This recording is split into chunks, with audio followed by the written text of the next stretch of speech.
Hey guys, uh, I hope you guys are doing good.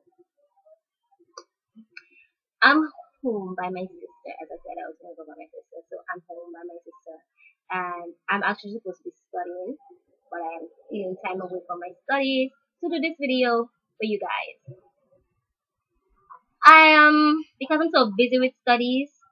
I'm not gonna be doing any editing and so forth. So this is like a raw video, and it might be a horrible video because the house is located right next to the road, and traffic is just going and coming. Okay, so I apologize in advance for those noise.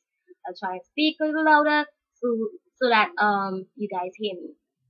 Okay, and I hope that this is not too long because I gotta get back to my studies. Yeah. Okay, so PTSD and dealing with hypersensitivity. Let me explain myself. Example. Last night I was at church and I was waiting for my sister to come and meet me so we could walk home. And then so I was there standing, and then she jumped me from the back, like, playfully to frighten me, and it did work. But the thing is, later down, like immediately, and then later down, I was triggered. I was triggered into having a panic attack, which I did have last night, and several times throughout my sleep. So I didn't really sleep well at all last night, despite being medicated. Um, so then I told her that in the future not to do that, not to frighten me because it is triggering, and she was very understanding about it. So hypersensitivity. Basically all our senses are like on high alert. When it comes to seeing, we have to have like full focus. We have to have control over our surroundings. We have to know what is here and what is there. And sometimes it can be disturbing because you're in sort of like you're in two worlds, and it can also become three worlds. Let me explain that. Two worlds. This is reality. I'm talking to you. Yeah, I'm talking to you. And another world I could be in is that, hey, I'm being sexually abused right now. I'm going through the trauma that I went through in the past. So it can be a battle between those two. It could also be a battle between three worlds. That is, yeah, me talking to you and going through that trauma from my past, as well as dissociating into something else, like that would take away my focus away from the sexual trauma. And so when you're in those worlds, it is important to get back to reality, right? So with the scene, I have to have control over my surroundings. I have to. So then what I would do is, like, if it's like a wall, and I would back myself up against the wall so there's nothing behind me. I can see everything that is in front of me. Okay.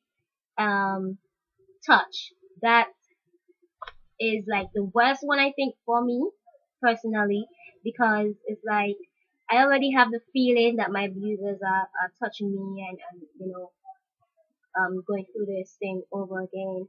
So I can't be touched. I can't be touched by anyone, or else it's gonna make me be propelled even more and worsen into the panic attack.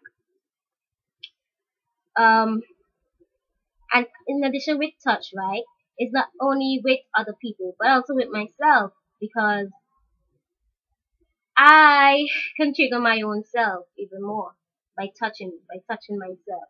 So sometimes I don't know what to do with my fingers. I might touch here, but then it's triggering. As well as the other senses are also on alert, smelling and so forth, right?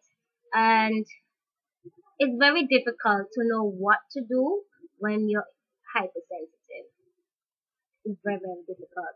And I advise that the best thing to do is to just stay in one position. Yeah? And then if it's like to have someone pull you out of dissociating, then you could call for someone to be with you and explain to them that, okay, if you're hypersensitive to touching and sound, then if in the case that you can explain that, or even before or in the future, then you do that, because you know, breathing and so forth, having problem with breathing during a panic attack is very difficult for me to talk, as I assume it would be for others. So that's my take upon PTSD and hypersensitivity. Don't want to make this video long. Okay, so next thing is I want to talk about is PTSD and doing studies. It's very, very difficult. I know I made a video, an early video a good while back, about probably a month ago, about my frustration with PTSD and anxiety. And it still stands. It's very frustrating, especially now that I'm doing studies. And I think it's also a seasonal thing for me, now that I'm really looking at it that way, as in the position that I'm in now, dealing with PTSD and someone panic attacks and so forth. I was dealing with them the same time last year when I had to do exams, and because of those things with the panic attacks, and when I'm supposed to study and I'm having a panic attack and so forth, not being able to focus in class because I'm dissociating somewhere else. I'm not there. I'm not retaining information and that kind of stuff. I don't even hear what they say. It was that bad. So I failed that class. I had to repeat it. And this is the class I'm in now. So it's like, this is my last chance. You can't repeat twice. So this is my last chance. And I have to make it. But yet it's such a struggle, because it's back in the same situation. But I have that support where I'm not alone, you know. Like last year, I stayed home. I live alone. There's nobody there to motivate me, to encourage me. But this time, I decided to come and live with my sister, and she also has another roommate who's in a class with me, so we get to study together, and that's very motivating. So I'm in a better position this year than last year. But it's still difficult, very, very difficult. But I still try my best, and I'm gonna do it. Sorry about the lighting. I realized that it just got like a little darker. So I know PTSD is a lot. It is a lot, and many people don't understand it. That's why I want to do these videos. Not just for me, because it does help me, you know, making these videos, but also to raise the awareness of these conditions.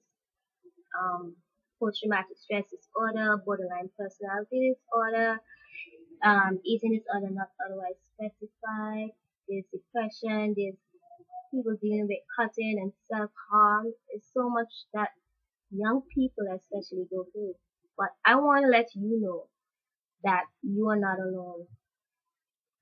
You are not alone. Someone was there to tell me that I was not alone, so I'm here to tell you that you're not alone, and you can make it. We can make it. Okay?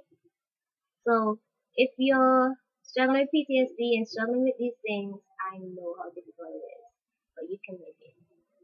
I probably would not make a video for the rest of the week because I have to stick to studying, but hope this was helpful. Okay? Bye bye.